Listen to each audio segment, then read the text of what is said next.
సంవత్సరాల తరబడి ఎన్ని మందులు వాడినా మీ మోకాల నొప్పులు తగ్గట్లేదా? ప్రాణ పెయిన్ క్లినిక్ లో అత్యాధునిక చికిత్స. నమస్తే రమగారు. నమస్తే జయ. పూజలు నోములు చేసుకున్నప్పుడు ఏకభుక్తం భూసైనం అని చెప్తూ ఉంటారు. మీరు కూడా చాలా సార్లు మీ నోట కూడా విన్నా. అయితే సంసారంలో ఉండేవాళ్ళు అది ఎంతవరకు పాటించగలుగుతారు? నిజంగా అలా పాటించాల్సిందేనా? అసలు ఈ మాట ఎందుకు వచ్చిందండి? ఈ బ్రహ్మచర్య నియమం అంటే ఒక పొద్దు అంటే ఎవరైనా చేయగలుగుతారు అనుకోండి. రాత్రిపూట ఉపవాసం అంటే ఇప్పుడు శనివారాలు అవి నియమం పెట్టుకుంటారు. పగలు మామూలుగా భోజనం చేస్తారు, రాత్రి ఒక పొద్దు ఉంటారు. సాధారణంగా ఉపవాసం అంటే భగవంతుని సమీపంలో ఉపవసించటం, భగవంతునికి సమీపంగా ఉండటం. అంటే అన్నం మానేసి టిఫిన్ తినటం ఒకటే కాదు. మనం ఏ రోజు ఉపవాసం ఉంటామో ఆ రోజు ఉదయం తల స్నానం చేయటం తప్పకుండా, భగవదర్చన ఏ దేవుడి కోసం మనం చేసుకుంటున్నామో ఆ దేవ సంబంధమైన పూజా విధానం ఏదో సలపటం, ఆ దేవ సంబంధమైన దేవాలయానికి వెళ్ళటం, ఆయన కోసం రాత్రి భోజనం మానేయటం. అంటే భగవద్ ధ్యానంలో ఉండవలసింది, అన్యధ్యాస ఉండకూడదు అని అంతర్లీనంగా ఉన్నది కదా, అండర్ కరెంట్ అదంతే. ఇతరత్రా ధ్యాస అంటే ఆహారం శరీరానికి అవసరమైన ఒక విషయాన్ని మనం ఇవ్వనప్పుడు సౌఖ్యాన్ని కూడా ఇవ్వకూడదు. ఓహో. అందుకని ఈ చిన్నపిల్లల్ని, కొత్తగా పెళ్ళిళ్ళైన వాళ్ళని, వీళ్ళని అన్ని వారాలు ఎందుకు అంటారు, ఇన్నేసి వారాలు ఎందుకు పెట్టేసుకోవాలి అని. కార్తీక మాసంలో కార్తీక వ్రతస్థులు అని ప్రత్యేకంగా చెప్పబడింది. వ్రతం తీసుకునే వాళ్ళకి నెలంతా నియమం, లేని వాళ్ళకి ఎన్నిసార్లు కార్తీక పురాణంలో చెప్తారో జయ. కనీసం 4 సోమవారాలు, కనీసం 2 ఏకాదశులు, కనీసం పౌర్ణమి నాడు ఒక్కనాడైనా చెయ్యి, ఒక్కనాడైనా నువ్వు నియమం పెట్టుకో అని. నెలంతా నియమం పెట్టుకున్నారనుకుందాం. ఒక నెల మొత్తం నియమము అంటే నెల రోజులు ఇవన్నీ పాటించవలసిందే కదా. అవును అవును. మరి సంసారాలకి అది కుదురుతుంది? కుదరదు. భగవత్ సంబంధమైన వ్యవహారాలతో పాటు మనం సంసారపు సంబంధమైన ఇందులో ఉన్నప్పుడు ఇక మనం చేయవలసిన కర్మలు ఆచరించవలసిందే కదా. భర్తలను లేదా భార్యలను ఇబ్బంది పెట్టకూడదు.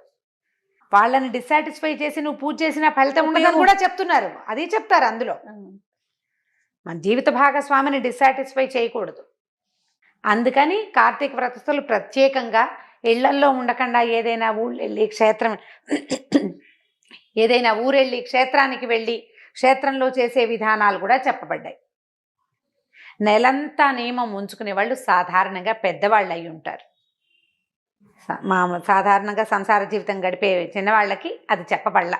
ఈ బంధాలకు కొంచెం దూరంగా ఉన్నవాళ్ళు కొంత ఆ వయసు రీత్యా వాళ్ళు కొంచెం పలచబడుతుంది వ్యవహారాలన్నీ కూడా, అప్పుడు చేసుకోవచ్చు. ఇప్పుడు అయ్యప్ప స్వామి దీక్ష తీసుకుంటారు. అవునండి. మండల దీక్ష 40 రోజులు. అది ఖచ్చితమైన బ్రహ్మచర్య నియమం ఉంది కదా. అసలు ఇంట్లోనే ఉండకుండా దేవాలయంలోనో లేదా ఎక్కడైనా ఉండేది, 4 స్వాములు కలిసి ఒక చోటే వండుకుని తిని భగవద్ధ్యానంలో ఉండే విధానం కూడా ఉంది కదా. సాధారణ వ్రతాలకి అంత తీవ్రమైన ఇది చెప్పబడలేదు, కానీ అండర్ కరెంట్ ఇది తప్పకుండా. ఆంజనేయ స్వామి మాల వేసుకుంటారు, అమ్మవారి మాల వేసుకుంటారు. ఆ మాలలకి ప్రత్యేక నియమము అని రాయబడి ఉంటుంది దానికి. ఇప్పుడు ఒక దేవాలయంలో అమ్మవారి మాలలు ఇది వరకులో ఎప్పుడు వచ్చినాయి.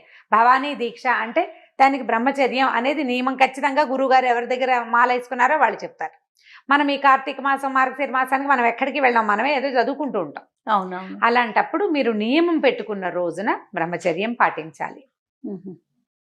నెలంతా భార్యకి భర్తలు దూరంగా ఉండాలన్న మాట ఎక్కడా చెప్పబడలేదు. అందుకని 4 సోమవారాలు మనకి నియమించారు కదా. ఓ 4 సోమవారాలు లేదా 5 సోమవారాలు వస్తాయి. పౌర్ణమి ఒకటి నియమం. ఓకే. తర్వాత ఏకాదశులు ఉండే అలవాటు ఉన్నవాళ్ళు ఏకాదశికి కూడా ఈ నియమం ఉంటుంది.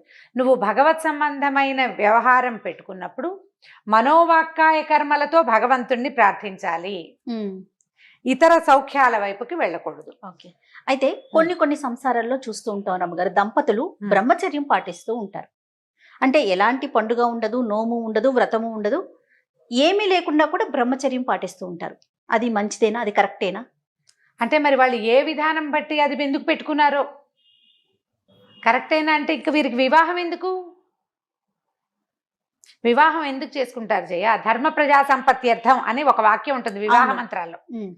అంటే ధర్మానికి సంబంధించి సంతానం కోసం వివాహం. అవును, సంతాన వృద్ధి కోసమే కదా, సంతానోత్పత్తి కోసమే. సంతానోత్పత్తితో పాటు సాధారణంగా మానవులకి దేహ సౌఖ్యం అవసరం. అది ఒకళ్ళని ఇద్దరు మనుషులు పెళ్లి చేసుకుంటే ఎక్కడెక్కడి వాళ్ళో ఒక చోట పెళ్లి పేరుతో కలుస్తారు కదా. మరి వీళ్ళిద్దరిని కలిపి ఉంచేందుకు కొంతకాలం సంసార సౌఖ్యం అవసరం, తర్వాత సంతాన సౌఖ్యం అవసరం. ఆ సంతానాన్ని పెంచడానికి వీళ్ళిద్దరూ కలిసి ఉంటారు. ఒకళ్ళ మీద ఒకళ్ళకి ఆపేక్ష ఉంటే సాధారణ సంసార జీవితంలోనే ఉంటారు. ఈ బ్రహ్మచర్య నియమాదులు అవన్నీ వాళ్ళు ఏ ఉద్దేశంతో, ఏ గురుగారి ప్రబోధంతో, ఏ ఆలోచనతో ఎందుకు తీసుకున్నారు, వాళ్ళిద్దరికీ ఓకే అనుకో, సంతానం కలిగాక పాయింట్.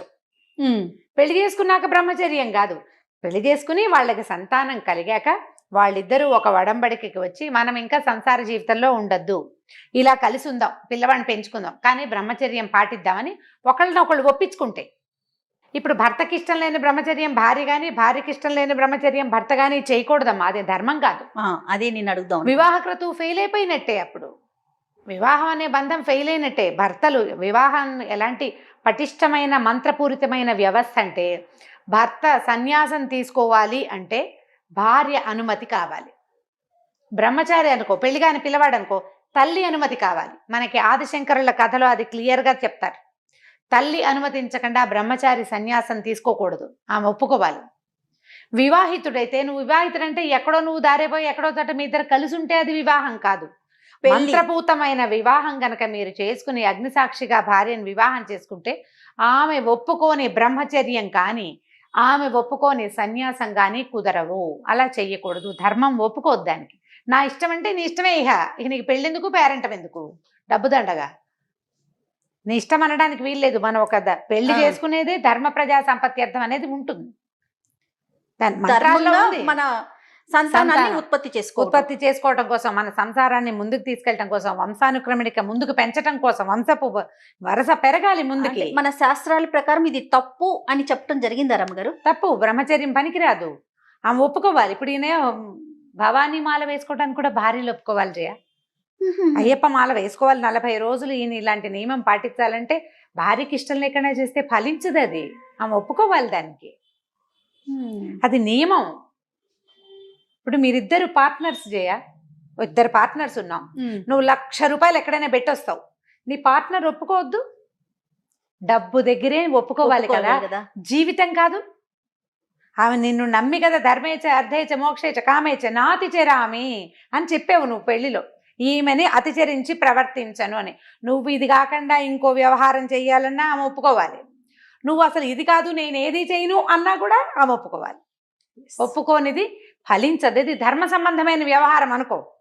ఇప్పుడు నీకేదో ఆమెతో పనికిరాదు, నీ దారి నువ్వు లేచకపోతావు, ఆమె దారిని ఆమె ఏదో జీవిస్తుంది, బోళ్ళని ఉన్నాయి అలాంటి వ్యవహారాలు, అవి వదిలేదు. అవి కాదు.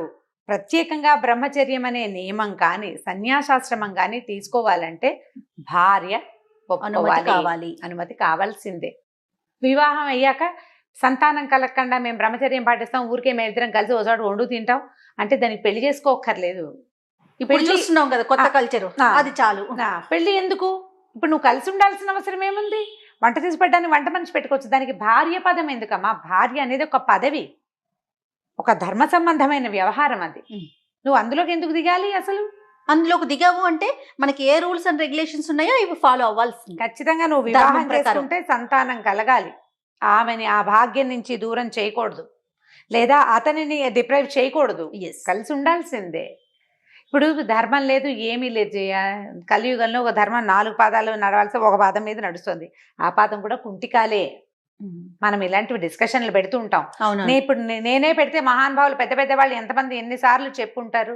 కొంతమందికి కొద్ది మందికైనా ఇది కొంచెం అవగాహన వస్తుందని చెప్పటమే ఈ పని కాదు. కాకపోతే మీరు పూజా విధానాలప్పుడు బ్రహ్మచర్యం కోసం చెప్పబడింది అయితే నాకు మరి అన్ని చోట్ల ఇది ఖచ్చితంగా ఉందో లేదో నాకు తెలీదు. నేను ఒక 2 పెద్దవాళ్ళు చెప్పారు, సువాసిని వ్రతాలు కొన్ని ఉంటాయి, శ్రావణ మంగళవారపు నోములు కానీ శ్రావణ శుక్రవారాలు కానీ భర్తకి కాదనక్కర్లేదు అని ఒక నియమం ఉంది, ఒక పద్ధతి ఉంది. అది మరి అందరి ఇళ్లలో అలా ఉందో లేదో నాకు తెలియదు, ఎందుకంటే అది సువాసిని వ్రతం, భర్తల కోసమే నోచుకునే నోములు కాబట్టి అప్పుడు బ్రహ్మచర్య నియమం అక్కర్లేదని 1-2 పెద్దవాళ్ళు ఎప్పుడో చాలా కాలం క్రితం నాతో చెప్పారు.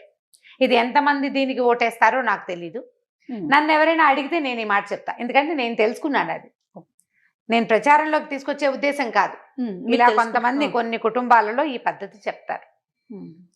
అందుకని వారం అంతా సోమవారం ఒకరికి, గురువారం ఒకరికి, శనివారం ఒకరికి చొప్పున ఇలాంటి నియమాలు పెట్టుకోబోకండి.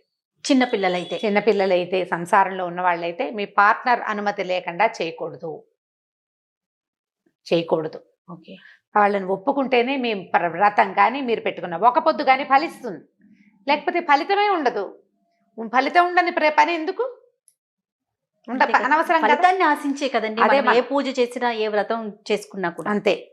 కాబట్టి ఇలా ఆలోచించండి. దీని మీద ఇంకా అసలు ఉత్తర ప్రశ్నలు కూడా అనవసరమే. నమస్తే. నమస్తే. Thank you.